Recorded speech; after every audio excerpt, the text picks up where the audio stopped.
বন্ধুরা, আজকে আসছি আমরা চাল কুমড়ো কাটতে। চাল কুমড়োর একটি বাংলাদেশের অতি পরিচিত একটি খাবার। এটি সাধারণত মানুষের চালে বা মাচায় হয়ে থাকে। চাল কুমড়াকে এসকাট বা এসকট বলা হয়। চাল কুমড়োর অতিরিক্ত জলীয় পদার্থ থাকায় সাধারণত মানুষের পেটে অনেকক্ষণ থাকে। এটা নানাভাবে আমরা খেয়ে থাকি। চাল কুমড়ো একটা ভেষজ সবজি, আপনারা জানেন। চাল কুমড়ো পাতা শাক হিসেবে খাওয়া যায়।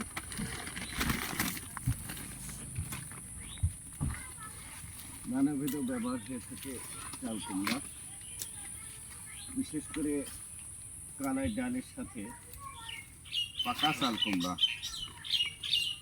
আমরা বিভিন্ন প্রক্রিয়ার মাধ্যমে ডালের বড়ি বানিয়ে থাকি।